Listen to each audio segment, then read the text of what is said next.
नमस्कार मित्रांनो, माझं नाव आहे पवन केंबोडे आणि मी तुम्हाला आज इंग्लिश सब्जेक्ट बद्दल थोडीशी माहिती सांगणार आहे। व्हिडिओ हा शेवटपर्यंत नक्की बघा, कारण की माझ्या प्रत्येक व्हिडिओमध्ये मी काही ना काही व्हॅल्युएबल गोष्टी सांगत असतो ज्या तुमच्या whole and solely exam related असतात। तर मित्रांनो, करायचं का चालू? ठीक आहे, चालू करूया।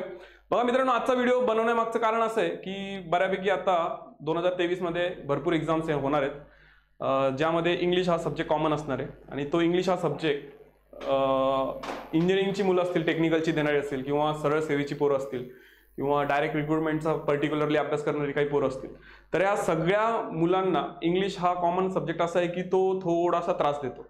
मग त्या सब्जेक्टला इझी करून सांगता येऊ शकतं का? तर 100% सांगता येऊ शकतं। बघा मित्रांनो, इंजिनिअरिंगचे सब्जेक्ट इझी करून आपल्याला टीचर शिकवू शकतात, तर ही एक लँग्वेज आहे। लँग्वेज इझी करून का नाही शिकवता येणार आपल्याला? तर 100% शिकवता येते आणि माझ्यावर विश्वास ठेवा, मी खूप चांगल्या पद्धतीने इंग्लिश शिकवतो असे स्टुडंट्स म्हणतात, ते जे म्हणतात ते मी तुम्हाला सांगतोय। तर मी आज हा व्हिडिओ बनवण्याचं मागचं कारण असं आहे की डायरेक्ट रिक्रुटमेंट जी एक्झाम होणार आहे, या एक्झाममध्ये जो सिलेबस आहे तो कसा असणार आहे आणि त्या रिलेटेड क्वेश्चन कसे असणार आहे त्यावर मी हा स्पेशली व्हिडिओ बनवलेला आहे। तर हा व्हिडिओ कृपया करून शेवटपर्यंत नक्की बघा, ठीक आहे?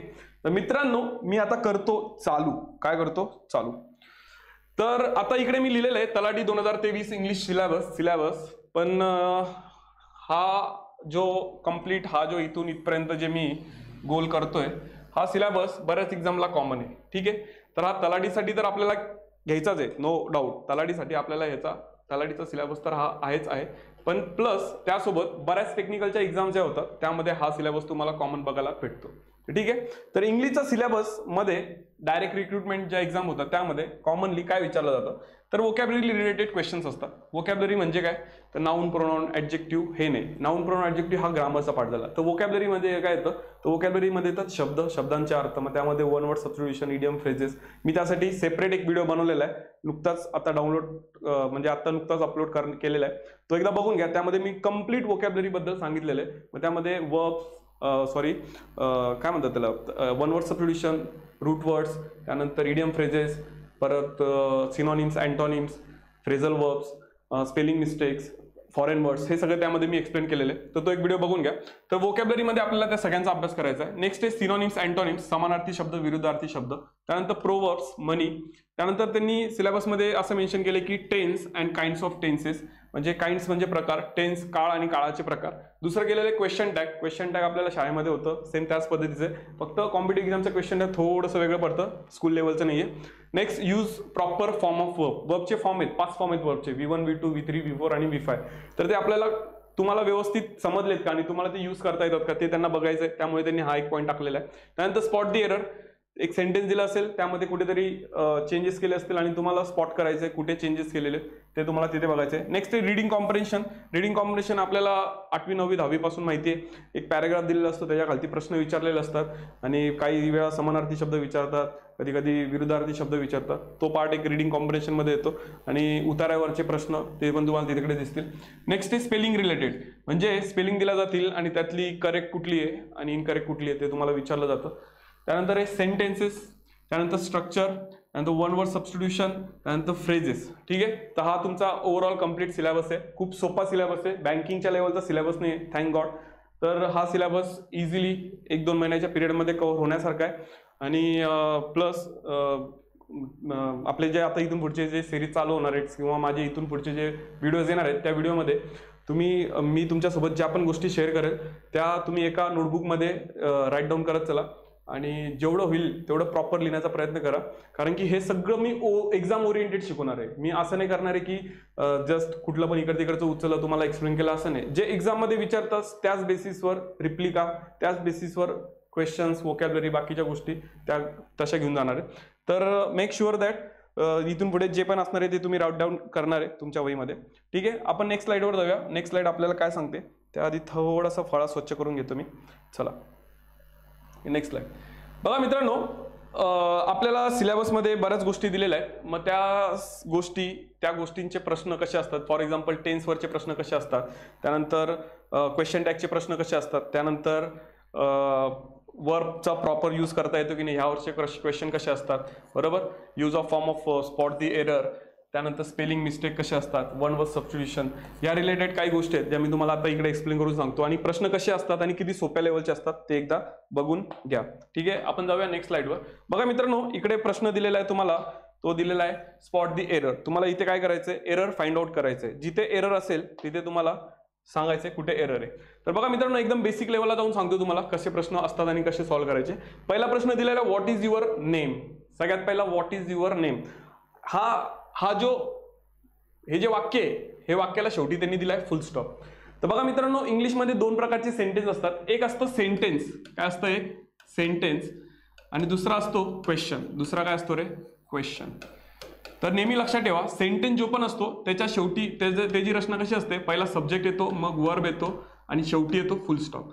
आणि क्वेश्चन कसा असतो, तर मी इथे लिहितो क्वेश्चन कसा असतो. तर क्वेश्चन असतो, पहिला येतो हेल्पिंग वर्ब, मग येतो सब्जेक्ट, आणि मग येतो मेन वर्ब, आणि मग पुढचं वाक्य, आणि शेवटी येतो क्वेश्चन मार्क. तर बघा मित्रांनो, इथे त्यांनी विचारलेला प्रश्न, तुझं नाव काय, व्हॉट इज युअर नेम, आणि शेवटी काय दिलाय, फुल स्टॉप दिलाय. चालेल का? हा प्रश्न आहे. फुल स्टॉप कोणाला येतो, तर फुल स्टॉप येतो सेंटेन्सला. कोणाला येतो फुल स्टॉप, सेंटेन्सला. आणि क्वेश्चनला काय येतो, क्वेश्चनला येतो शेवटी क्वेश्चन मार्क.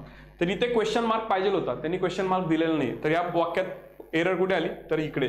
तर इथे काय पाहिलं होता, क्वेश्चन मार्क जो दिला नव्हता, त्यामुळे हे वाक्य काय झालं, चुकीचं. अगदी एकदम 10वी 11वी 12वी लेवलचे एरर्स विचारले जातात, एवढे पण हाय प्रोफाईल खतरनाक एरर तुम्हाला विचारत नाही. नेक्स्ट बघा, it is a beautiful car. It's a beautiful car. ठीक आहे, आता बघा, तुम्हाला हे वाक्य वाचलं तुम्हाला समजलं असणार की प्रॉब्लेम कुठे आहे वाक्यामध्ये. इथे म्हटले इट्स अ ब्युटिफुल कार. तर बघा मित्रांनो, हा जो इट्स आहे ना, तर आत्ताच म्हटलं एक सेंटेन्स, काय म्हटलं आता, एक सेंटेन्सची डेफिनेशन काय असते, त्यामध्ये एक सब्जेक्ट असतो, एक वर्ब असतो, आणि शेवटी असतो फुल स्टॉप. आता बघा, हे जर वाक्य व्यवस्थित बघितलं तर या वाक्यात शेवटी फुल स्टॉप आलाय. या वाक्यात सब्जेक्ट पण आलेला आहे इट, पण या वाक्यात नीट बघितलं तर इथे वर्ब कुठे दिसत नाहीये. तर हा जो इट्स आहे, हा आहे तुमचा पॉझेसिव्ह ऍडजेक्टिव्ह. कोण आहे, पॉझेसिव्ह ऍडजेक्टिव्ह. दोन प्रकारचे इट्स असतात मित्रांनो आपल्याकडे. तर हा एक इट्स असतो, आणि एक असतो आपल्याकडे हा वाला इट्स, अपॉस्ट्रॉफी वाला. ठीक आहे, तर ह्याचा अर्थ असतो इट इज. ह्याचा अर्थ काय असतो, इट इज. किंवा ह्याचा अर्थ असतो इट वॉज. ह्याचा अर्थ असतो इट हॅज. बरोबर, इट हॅज. पण ह्याचा अर्थ काय असतो, हा एक स्वतःच पॉझेसिव्ह ऍडजेक्टिव्ह आहे. ठीक आहे, तर यामध्ये वर्ब लपलेला नाहीये. पण आता ह्याला जर व्यवस्थित बघितलं इट्स, तर यामध्ये बघा सब्जेक्ट पण आहे, इथे वर्ब पण आहे, इथे सब्जेक्ट पण आहे, इथे वर्ब पण आहे, इथे इट सब्जेक्ट पण आहे, इथे हॅज वर्ब पण आहे. मग एक सेंटेन्स साठी आपल्याला काय लागतं, सब्जेक्ट प्लस वर्ब लागतो, आणि शेवटी एक फुल स्टॉप लागतो आपल्याला. तर इथे फुल स्टॉप आहे, इथे सब्जेक्ट पण आहे, पण इथे कुठे वर्ब दिसतोय का, नाही. त्यामुळे आपल्याला इथे हा वाला इट्स चालणार नाही. तर इथे आपल्याला कोणता इट्स पाहिलं होता, इथे साईडला लिहितो, इथे आपल्याला पाहिलं होता हा अपॉस्ट्रॉफी वाला इट्स. म्हणजे वाक्य असं पाहिलं होतं, it is a beautiful car. It is a beautiful car. तर एवढे सोपे सोपे प्रश्न असतात. नेक्स्ट बघा मित्रांनो, I will be there in a hour. I will be there in a hour. तर हे वाक्य कुठे चुकलेलं आहे, तर इथे व्यवस्थित बघितलं फुल स्टॉप पण आहे, इथे सब्जेक्ट पण आहे, इथे त्यांनी वर्ब पण मांडलेला आहे, विल बी, सब्जेक्ट तुमचा आय, देअर इन अ आवर. बरोबर आहे. मग प्रॉब्लेम आहे कुठे या वाक्यामध्ये, तर बघा मित्रांनो, नोट डाऊन करा, नोट डाऊन करत चला, चांगलं होईल. ठीक आहे, तर या वाक्यात प्रॉब्लेम कुठे आला, I will be there in a hour. तर नेहमी लक्षात ठेवा, या आवरला जेव्हा तुम्ही काय करता, प्रोनाऊन्स करता, या आवरला तुम्ही काय करता, प्रोनाऊन्स करता, त्यावेळी तुम्ही उच्चार कशाचा करता, आचा करता किंवा अचा, अवर. बरोबर. इंग्लिशमध्ये जेव्हा पण एखाद्या स्वरांचा उच्चार झाला, एखादा शब्द उच्चारण्यासाठी किंवा प्रोनाऊन्स करण्यासाठी कधी पण एखाद्या स्वराचा उच्चार सुरुवातीला आला, जसं की अवर, तरी ते आपण हावर नाही बोलत, हावर नाही बोलत, आपण बोलतो अवर, अचा उच्चार करतो. अ कोण आहे मराठीमध्ये, स्वर आहे. जर एखाद्या स्वराचा उच्चार झाला तर इकडे आपल्याला अ नाही घ्यायचा आर्टिकल, इथे आपल्याला घ्यायचा असतो ॲन. तर इकडे असं पाहिलं होतं, I will be there in an hour. I will be there in an hour असं पाहिलं होतं. त्यांनी काय दिलं होतं, अ दिलं होतं, त्यामुळे वाक्य काय झालं होतं, रॉंग झालं होतं. ठीक आहे, मग आपल्याला स्पॉट द एरर मध्ये एरर सापडली कुठे, इथे. नेक्स्ट बघा, the scissors is missing. The scissors in missing is missing. बघा मित्रांनो, इंग्लिशमध्ये एक कन्सेप्ट आहे सब्जेक्ट आणि verb agreement. Subject verb agreement आपल्याला हे सांगतो की सिंग्युलर सब्जेक्ट असेल तर सिंग्युलर वर्ब घ्या, आणि प्लुरल सब्जेक्ट असेल तर प्लुरल वर्ब घ्या. बघा मित्रांनो, जसा नाऊन असेल किंवा जसा सब्जेक्ट असेल तसा आपल्याला, किंवा प्रोनाऊन असेल तसा आपल्याला येणारा वर्ब घ्यावा लागतो. आता इथे जर व्यवस्थित ऑब्झर्व केलं तर इकडे दिसतंय द सीझर्स. काय दिसतंय, द सीझर्स. सीझर्स म्हणजे काय, कैची. तर सीझर्स हा नाऊन दिसायला सिंग्युलर असला तरी हा नाऊन कसा असतो, प्लुरल असतो. प्लुरल असतो. जर हा नाऊन प्लुरल असेल, हा नाऊन कसा असेल, प्लुरल असेल, तर त्याच्या पुढे येणारं वर्ब काय इज मिसिंग, त्याच्या पुढे येणारं वर्ब हे पण कसं पाहिजे आपल्याला प्लुरल मध्ये पाहिजे. पण यांनी इथे काय दिलाय इज दिलाय. इज हा सिंग्युलर वर्ब आहे. येणाऱ्या व्हिडिओमध्ये मी तुम्हाला सगळं डिटेलमध्ये सांगणार आहे सिंग्युलर वर्ब कसे ओळखायचे, प्लुरल वर्ब कसे ओळखायचे.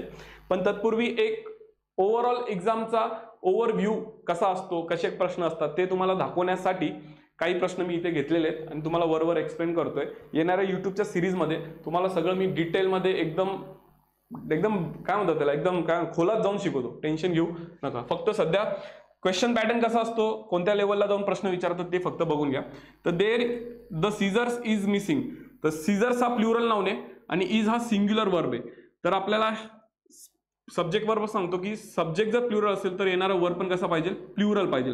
तर आपल्याला इकडे इज नको होता, आपल्याला इथे पाहिलं होता आर. काय पाहिलं होता आर. म्हणजे वाक्य असं पाहिलं होतं the scissors are missing. Scissors are missing, this is the right sentence. Next बघा 5वं, you did not do your work didn't you.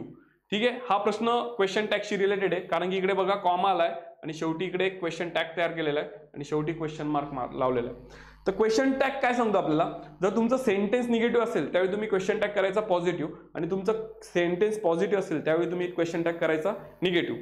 दोन गोष्टी लक्षात ठेवा, सेंटेन्स हे जर पॉझिटिव्ह असेल तर टॅग करायचा निगेटिव्ह आणि सेंटेन्स निगेटिव्ह असेल तर टॅग करायचा पॉझिटिव्ह.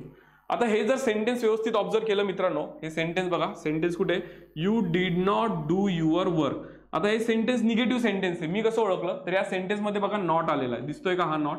या नॉटमुळे सेंटेन्स कसं झालं रे निगेटिव्ह सेंटेन्स झालं. मग सेंटेन्स निगेटिव्ह असेल तर माझा क्वेश्चन टॅग हा वाला कसा पाहिजे होता पॉझिटिव्ह पाहिजे होता. कसा पाहिजे होता पॉझिटिव्ह. पण यांनी दिलाय कसा निगेटिव्ह. चॉलबे की नाही चॉलबे, तर हे चालणार नाही. मग इथे काय पाहिलं होतं डिडंट यू ने पाहिलं होतं, इथे फक्त पाहिलं होता डीड यू. काय पाहिलं होता डीड यू, कारण की क्वेश्चन टॅग मध्ये सेंटेन्स हा निगेटिव्ह असेल क्वेश्चन टॅग आपण पॉझिटिव्हच ठेवतो. ओके, चला नेक्स्ट सेंटेन्सला येऊ आपण.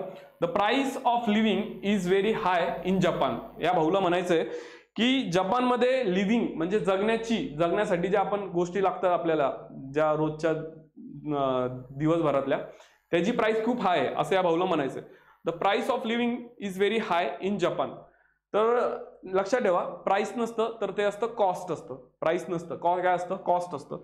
तर इकडे भाऊ बोलायला चुकला तर त्याला प्राइस कॉस्ट म्हणायचं होतं, तो म्हटला प्राइस. तर इकडे प्राइस नाही पाहिजे मित्रांनो, इथे काय पाहिजे कॉस्ट पाहिजे. तर कॉस्ट ऑफ म्हणजे वाक्य पाहिलं असतं the cost of living is very high in Japan. ठीक आहे, नेक्स्ट बघा Pawan came in the room and sat down. Pawan came in the room and sat down. समजा मित्रांनो माझं चित्रकला खूप चांगली आहे, मी खूप चांगलं चित्र काढतो. तर बघा हे एक घर आहे, ठीक आहे, हे घर आहे असं आणि हा पवन आहे. पवन म्हणजे कोण मी आहे, बरोबर. हा जेव्हा आतून घरामध्ये जाईल काय करेल हा आउट म्हणजे आपण बाहेर समजू आणि इन म्हणजे आपण आत समजू. जेव्हा हा बाहेरून घरामध्ये एंट्री मारेल, जेव्हा एखादा व्यक्ती बाहेरून ऑफिसमध्ये येतो किंवा बाहेरून घरात येतो किंवा बाहेरून एखाद्या कार्यालयात जातो त्यावेळी आपण प्रेपोजिशन हा जो प्रश्न आहे हा प्रेपोजिशनशी रिलेटेड आहे. जेव्हा एखादी गोष्ट एखादी वस्तू जेव्हा बाहेरून आतमध्ये येते त्यावेळी आपण इन प्रेपोजिशन नाही घ्यायचा, त्यावेळी आपण प्रेपोजिशन घ्यायचा असतो इन टू घ्यायचा असतो. ठीक आहे, the teacher is coming into the class, the ball is coming into the room. तर बघा मित्रांनो Pawan came in the room wrong आहे, Pawan came into the room. कसं लक्षात ठेवायचं तर एखादी गोष्ट बाहेरून आतमध्ये येते त्यावेळी इन नाही काय वापरायचा इन टू वापरायचा प्रेपोजिशन. तर हा प्रश्न होता प्रेपोजिशनशी रिलेटेड. बघा मित्रांनो प्रश्न जे विचारले जातात ना एकदम स्टँडर्ड आणि एकदम व्यवस्थित विचारले जातात. म्हणजे ते एक सामान्य माणसाने जरी व्यवस्थित कोणाकडनं मार्गदर्शक घेऊन त्याने जर एखादा क्लास पूर्ण केला कोर्स केला तरी त्याला प्रश्न सुटू शकतात. अशा लेवलचे क्वेश्चन्स असतात. तर विचार करा एक्झाम किती सोपी असेल. तर फक्त प्रॉपर गायडन्स भेटला आणि प्रॉपर कंटेंट भेटला तर आपल्याला आपल्या एम पर्यंत पोहोचण्यासाठी कोणीच अडवू शकणार नाही, आपल्या गोल पर्यंत पोहोचण्यासाठी कोणीच अडवू शकणार नाही. बघा पुढचा प्रश्न हा use proper form of verb. आपल्याला सिलेबसला त्यांनी असं म्हटलेलं आहे की तुम्हाला वर्बचे फॉर्म यूज करता येतात का व्यवस्थित. तर मगाशी व्हिडिओ चालू झाला त्यावेळी मी म्हटलं होतं वर्बचे इंग्रजांनी किती प्रकार केले 5 प्रकार केले. किती 5 1 2 3 4 5 किती 4 5. तर पहिल्या प्रकारात नाव दिलं त्यांनी V1, दुसरा V2 V3 V4 आणि V5 हे 5 फॉर्म केले. हे 5 फॉर्म तुम्हाला व्यवस्थित वापरता येतात का, या 5 फॉर्मला कुठे कुठे यूज करतात हे जर तुम्हाला नॉलेज आहे का, तर हे बघण्यासाठी तुम्हाला हा पॉईंट सिलेबसला टाकलेला आहे. तर हा पॉईंट काय नमूद करतो तर बघा, use proper form of verb. तर म्हटलेलं आहे Tom often dash dash shopping on the weekend. म्हणजे टॉम हा वीकेंडला काय करतो रे, शॉपिंग करतो. Shopping on the weekend. मला जर पर्सनली विचारलं की सर ह्या सेंटेन्समध्ये कोणता वर्ड जास्त महत्वाचा आहे, तर मी बोलेल तर ह्यामध्ये ऑफन हा शब्द खूप महत्वाचा आहे. ठीक आहे, ऑफन हा शब्द खूप महत्वाचा आहे. बघा मित्रांनो, इंग्लिशमध्ये टेन्स नावाचा चॅप्टर आहे आणि टेन्समध्ये टेन्स चॅप्टरमध्ये एक टेन्स आहे, तो म्हणजे simple present tense. Simple present tense कधी वापरायचं, काय वापरायचं, कसं वापरायचं. बघा मित्रांनो, एखादी ऍक्शन ही रेग्युलर होत असेल, एखादी ऍक्शन ही हॅबिच्युअल असेल. फॉर एक्झाम्पल, मी रोज सकाळी उठतो, आवरून घेतो आणि मी रोज सकाळी जॉगिंगला जातो, तिकडनं मी जिमला जातो, तिकडनं मी घरी येतो, घरी येऊन परत माझा ब्रेकफास्ट करतो आणि मग मी माझ्या कामाला लागतो, डेली शेड्यूलला लागतो. काही जणांना हॅबिट असते की रोज सकाळी उठायचं, फ्रेश व्हायचं, मेडिटेशनला बसायचं. काही जणांना हॅबिट असते की रोज 10 वाजता उठायचं आणि रात्री 4-5 वाजेपर्यंत जागा राहायचं, ही त्यांची डेली हॅबिट असते. जर एखादी ऍक्शन ही रेग्युलर रिपीटेड होत असेल आणि हॅबिच्युअल असेल किंवा रेग्युलर असेल, त्यावेळी आपल्याला एक टेन्स वापरायचा असतो. त्या टेन्सचं नाव आहे सिंपल प्रेझेंट टेन्स. कोणता टेन्स वापरायचा आपला, सिंपल प्रेझेंट. कोणता टेन्स रे, सिंपल प्रेझेंट टेन्स. बरोबर, सिंपल प्रेझेंट टेन्स वापरायचा. तर सिंपल प्रेझेंट टेन्स कुठे कुठे वापरतात, एक तर हॅबिच्युअल ऍक्शनला वापरतात, दुसरं रेग्युलर ऍक्शनला वापरतात, तिसरं म्हणजे कुठे वापरतात तर जेव्हा एखाद्याला आपण जेव्हा डायरेक्शन सांगायची असते त्यावेळी आपल्याला सिंपल प्रेझेंट टेन्स वापरायचा आहे. त्यानंतर क्रिकेट किंवा स्पोर्ट कमेंट्री असते, तिथे तुम्हाला हा टेन्स वापरायचा आहे. त्यानंतर हा टेन्स वापरायचा तुम्हाला फेमस कोट्स असतात, बरोबर, वेगवेगळ्या. Everything happens for reason he famous quote आहे. तर यामध्ये बघितलं हॅपन्स हा सिंपल प्रेझेंट टेन्स रिप्रेझेंट करतो.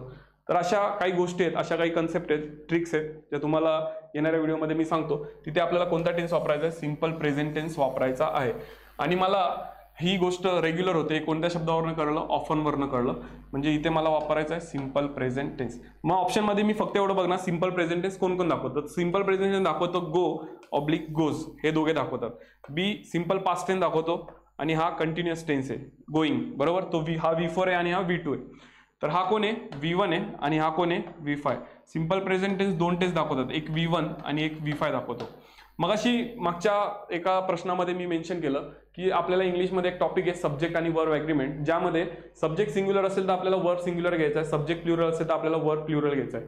तर त्यानुसार इकडे जर व्यवस्थित ऑब्झर्व केलं तर इकडे सब्जेक्ट आलाय टॉम, हा काय तुमचा सब्जेक्ट आहे.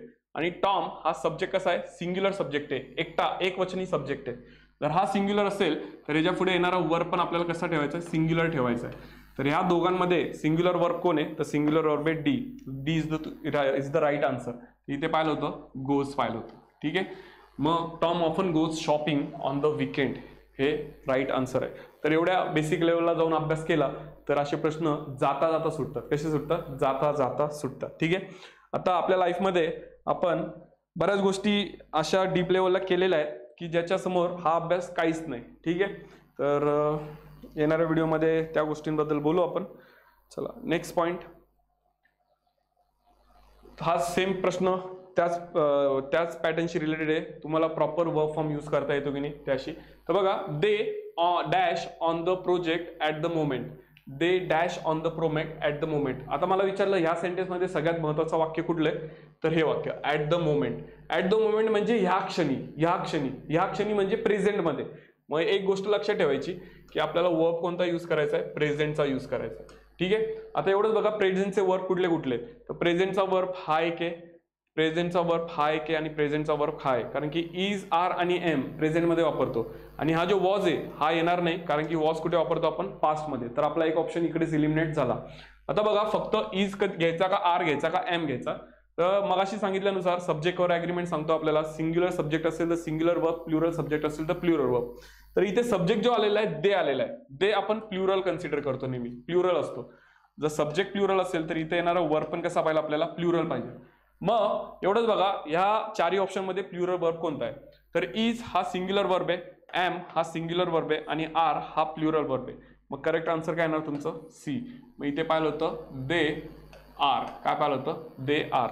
मग इथे एम पण येणार, ए पण येणार. तर आपला आन्सर काय, are. They are working on the project at the moment. ते ह्या मोमेंटला प्रोजेक्टवर काय करत आहेत, काम करत आहेत. कळालं? तर एवढ्या सोप्या लेवलचं तुम्हाला प्रश्न असतात. चलो आगे बढ़ते इसी मौके पे. नेक्स्ट प्रश्न आहे टेन्स अँड क्वेश्चन्स, म्हणजे टेन्सशी रिलेटेड क्वेश्चन्स टाकलेले आहेत. टेन्स हा जो चॅप्टर आहे त्यांनी मेन्शन जे पॉईंट केले त्या पॉईंटला मी घेऊन प्रश्न तयार केलेत. आणि तुम्हाला सांगतोय की प्रश्न कसे असतात, स्वरूप कसं असतं, सॉल्व्ह करण्याची थोडीफार टेक्निक सांगून देतो आता. आणि येणाऱ्या व्हिडिओमध्ये तुम्हाला कम्प्लीट टेक्निक हळूहळू कळत जाईल माझ्या. चलो काय म्हणतात ते, every morning she dash dash up early and gets ready for a work. बघा मित्रांनो, परत मला विचारलं सर ह्या वाक्यामध्ये सगळ्यात महत्वाचा वर्क कोणता आहे, सॉरी ह्या वाक्यामध्ये सगळ्यात महत्वाचा शब्द कोणता आहे. तर या वाक्यामध्ये सगळ्यात महत्वाचा शब्द आहे एव्हरी मॉर्निंग. कोणता शब्द? Every morning. एव्हरी मॉर्निंग काय सांगतं रे आपल्याला? एव्हरी मॉर्निंग काय सांगतं? Regular action. काय सांगतं? रेग्युलर ऍक्शन सांगतं ना, रोज सकाळी, बरोबर. यावरनं एक गोष्ट कळते की हॅबिच्युअल ऍक्शन. कुठली action? Habitual action. Habitual action आत्ताच म्हटलं, रेग्युलर आणि हॅबिच्युअल ऍक्शनला आपल्याला कोणता टेन्स यूज करायचा आहे? तर आपल्याला यूज करायचा आहे सिंपल. कोणता रे? Present tense. कोणता यूज करायचा आहे? Simple present tense. Simple present tense use करायचा. तर बघा मित्रांनो, सिंपल प्रेझेंट टेन्स यूज करायचा आहे तर काय घेणार? Every morning she dash dash wakes up early and gets ready for work. आता बघा ऑप्शन बघूया. एक दिलाय वोक, इज दिलाय, दुसरा दिलाय इज वेकिंग, तिसरा वेक्स आणि चौथा दिलाय हॅज वोकन. तर बघा मित्रांनो, हा जो वोक आहे हा सिंपल पास्ट टेन्स आहे. कुठला टेन्स आहे? Simple past. कोणता आहे? Simple past tense. Is working हा कोणता टेन्स आहे? तर हा टेन्स आहे प्रेझेंट कंटिन्युअस टेन्स आहे. कुठला टेन्स आहे? प्रेझेंट. शॉर्टकट मध्ये लिहितो मी, प्रेझेंट कंटिन्युअस टेन्स आहे. वेक्स हा कोणता टेन्स आहे? तर हा आहे तुमचा सिंपल प्रेझेंट टेन्स. कोणता आहे? सिंपल प्रेझेंट, बरोबर. आणि हॅज वोकन हा कोणता टेन्स आहे? तर हा तुमचा टेन्स आहे प्रेझेंट. कोणता आहे रे? Present perfect tense. ठीक आहे. आणि आताच तुम्हाला इकडे म्हटलं रेग्युलर आणि हॅबिच्युअल ऍक्शन्स असतील, कोणत्या ऍक्शन? ह्या ऍक्शन असतील त्यावेळी तुम्हाला टेन्स यूज करायचा. कोणता? Simple present tense. फक्त एवढं बघा, कोणता ऑप्शन सिंपल प्रेझेंट दाखवतो? तर सी नंबरचा ऑप्शन हा काय दाखवतो? Simple present. तर आपला आन्सर काय येणार रे इकडे?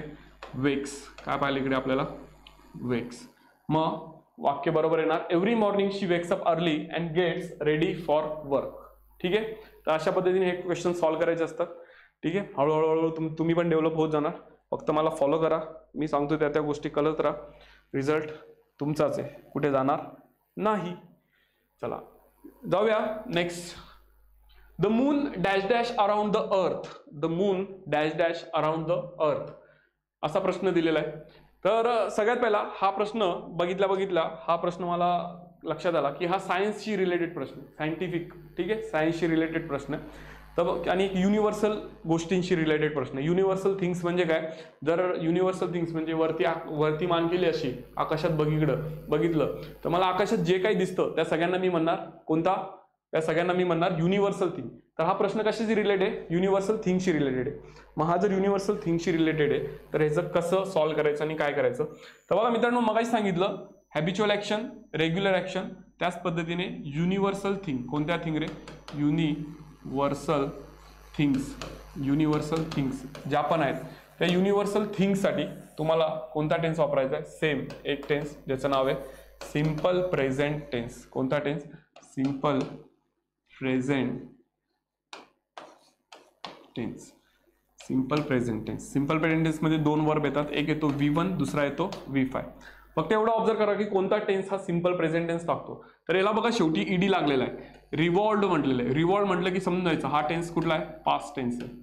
इथे बघा वॉज रिव्हॉल्विंग म्हटलेलं आहे. Was revolving. वॉज असतो पास्ट आणि त्याच्या पुढे ING आला तर तो असतो कंटिन्युअस टेन्स. कुठला असतो? Continuous tense. नेक्स्ट बघा इज रिव्हॉल्विंग. इज असतो प्रेझेंट आणि त्याच्या पुढे ING आला म्हणजे हा कुठला टेन्स झाला? Present continuous tense. शॉर्टकटमध्ये लिहितोय.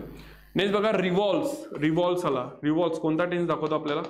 रिव्हॉल्व्स आपल्याला जो पाहिजे तो टेन्स दाखवतो, तो म्हणजे सिंपल प्रेझेंट टेन्स दाखवतो. मग मला सांगा युनिव्हर्सल थिंगसाठी आपण कोणता टेन्स वापरतो? Simple present. मग आपला आन्सर काय असणार? डी. मग इकडे काय पाहिलं होतं रे? इथे पाहिलं होतं रिव्हॉल्व्स. काय पाहिलं होतं? रिव्हॉल्व्स. मग the moon revolves around the earth. This is the right approach to solve the question and this is the right answer. Answer D. Okay, we will proceed for the next question. The next question is on your screen. Here is the questions. Okay, next. Tom dash dash the store in 1988. बघा मित्रांनो, इंग्लिशमध्ये, English खूप simple language आहे. English language फक्त दोन गोष्टींवर run होते. एक म्हणजे ग्रामर, एक म्हणजे काय रे मित्रांनो, एक म्हणजे काय ग्रामर, आणि दुसरं काय असतं इंग्लिश गोष्ट. इंग्लिश दोन गोष्टींवर चालते. एक म्हणजे काय रे ग्रामर, आणि दुसरी गोष्ट कुठली असते तर ती असते वोकॅब. बरोबर.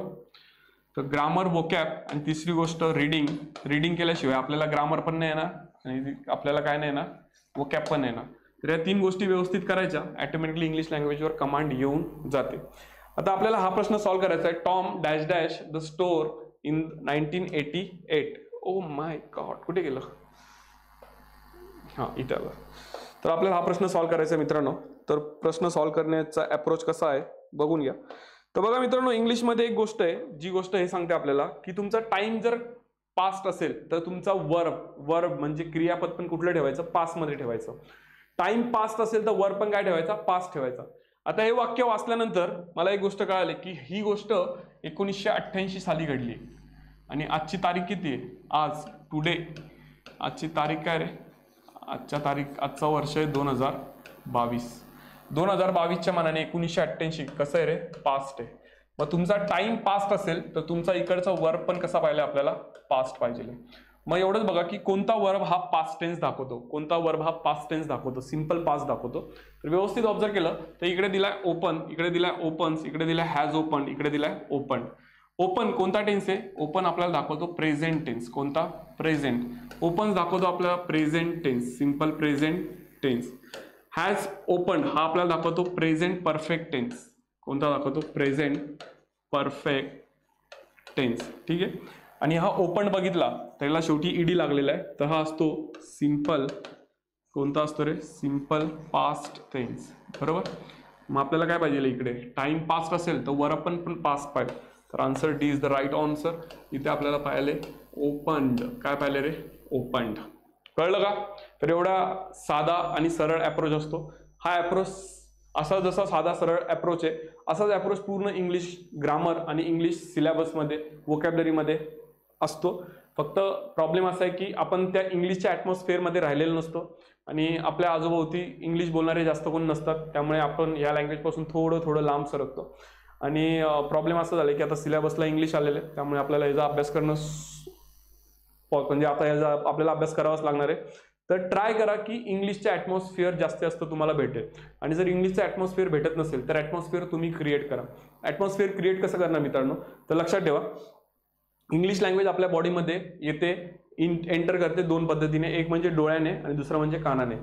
तर ॲटमॉस्फिअर डेव्हलप करा म्हणजे जास्तीत जास्त इंग्लिशचे न्यूजपेपर वाचा, जास्तीत जास्त इंग्लिशचे मूवीज बघा, इंग्लिश सॉन्ग ऐका, इंग्लिशचे आर्टिकल वाचा, इंग्लिशचे काहीतरी नॉवेल्स असतील, स्टोरी बुक असतील ते वाचा. जर वाचायचा कंटाळा असेल तर कानाला हेडफोन लावून शांतपणे ऐकत बसा.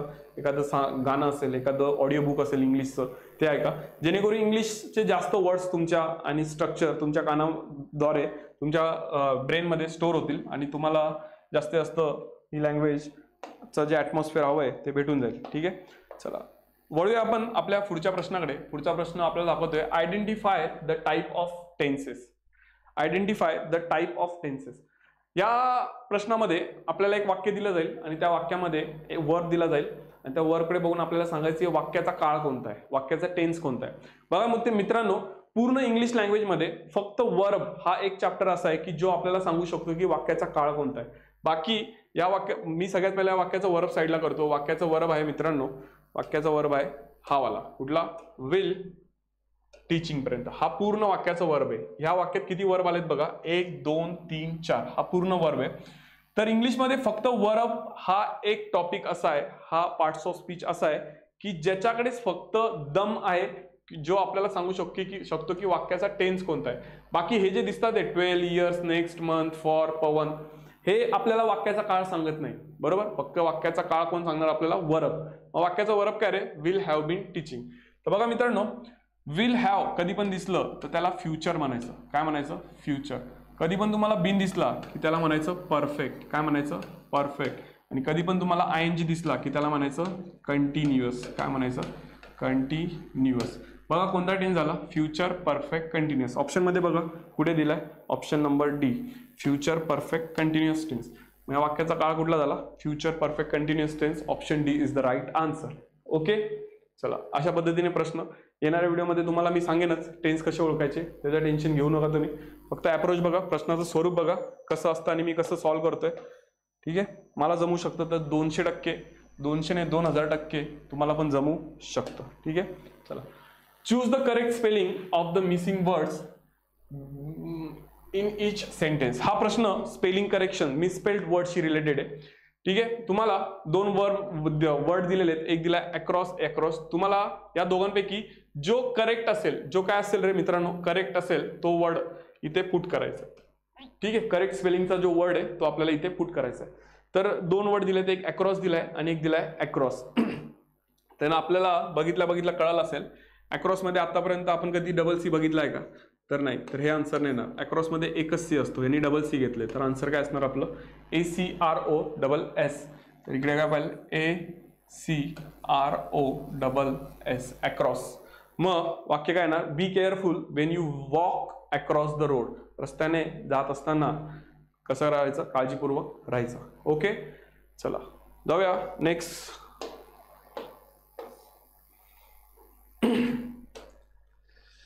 सेम प्रश्न आहे, स्पेलिंग करेक्ट टाकायची. कुठली स्पेलिंग करेक्ट आहे, एक दिली हॅपन्ड, दुसरी दिली हॅपन्ड. तर हॅपन्डच्या स्पेलिंगमध्ये शेवटी ईडी लावला जातो, बरोबर, ईडी लावला जातो. लावलाय का इथे, यांनी काय लावलंय, ND लावलाय, चालतं का असं, तर हे रॉंग आहे. तर राईट काय, हॅपन्डची स्पेलिंग ही वाली HAPPENED, हॅपन्ड, बरोबर.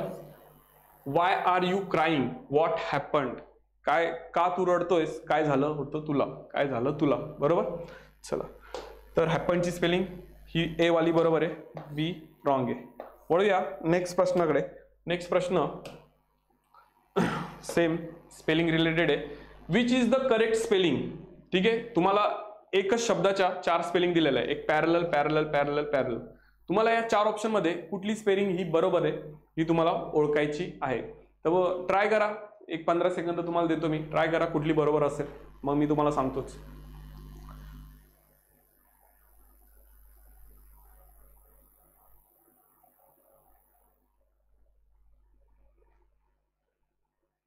बघा मित्रांनो, पॅरललच्या स्पेलिंग मध्ये ही स्पेलिंग कधीच नसते, डबल आर नसतो त्यामध्ये, बरोबर. कटलं, PARRALLEL असं तर कधीच आयुष्यात नाही बघितलं आपण. PARALLELL असं पण इंग्लिशमध्ये नसतं. तर राईट काय स्पेलिंग, PARALLEL, पॅरललची स्पेलिंग, बरोबर. बघा मित्रांनो, हा शब्द किती वेळा आपण, जर तुम्ही सायन्स बॅकग्राऊंडचे असाल किंवा तुम्ही 11वी-12वी मॅथ्स ठेवलं असेल किंवा तुम्ही BSc सायन्स केलं असेल, बऱ्याच ठिकाणी हा शब्द येऊन जातो. पॅरलल म्हणजे समांतर लाईन, बरोबर, ज्या लाईन एकमेकांना कधीच छेदू शकत नाही, ज्या लाईन्स एकमेकांना कशा असतात, पॅरलल असतात, समांतर असतात, बरोबर. म्हणजे त्या अशा स्टार्ट झाल्या तर दुसरी लाईन पण अशी स्टार्ट जाते, तर या 2 लाईनला काय म्हणतात, पॅरलल लाईन. हा शब्द बऱ्याच वेळा आपल्याला गेलाय. तर पॅरललची स्पेलिंग राईट कुठली आहे, ही वाली, ए वाली. ओके, चलो अभी देखते नेक्स्ट सेंटेन्स काय असणार. नेक्स्ट दिलाय त्यांनी पर्टिक्युलर. पर्टिक्युलरची स्पेलिंग तुम्हाला बघायची आहे, 15 सेकंद देतो, बघा तुम्ही गेस करा काय असेल राईट आन्सर. मी पाणी पितो.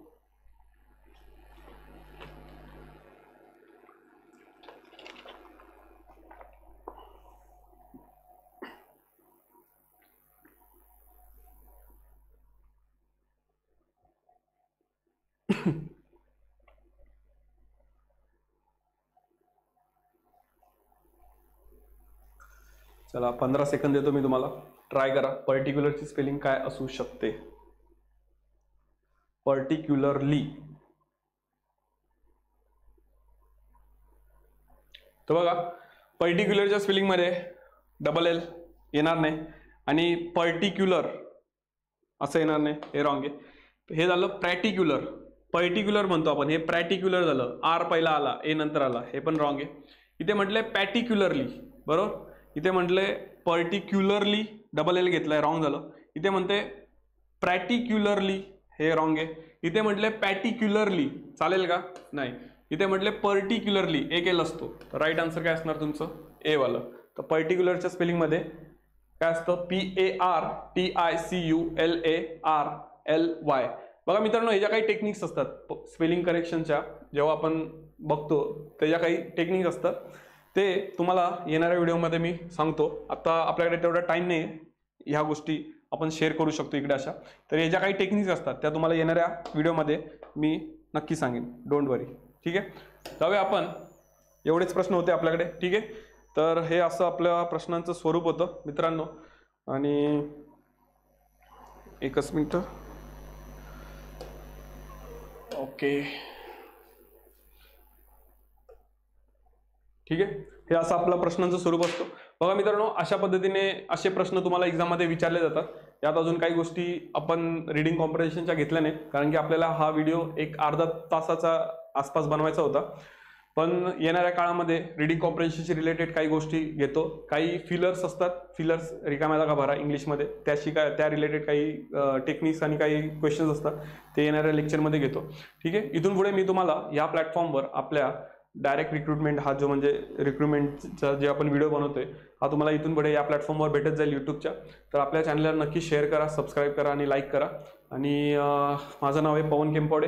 ठीक आहे, तर जेवढं काही जास्तीत जास्त तुमच्यासोबत शेअर करता येईल त्या गोष्टी एकदम सोप्या पद्धतीने येणाऱ्या काळामध्ये तुमच्यासोबत मी शेअर करेन. ठीक आहे, चालेल. आता थांबतो मी इथे, भेटूया नेक्स्ट व्हिडिओमध्ये. Thank you so much for watching this video. Will meet on change झालं का रे? Okay, just a minute.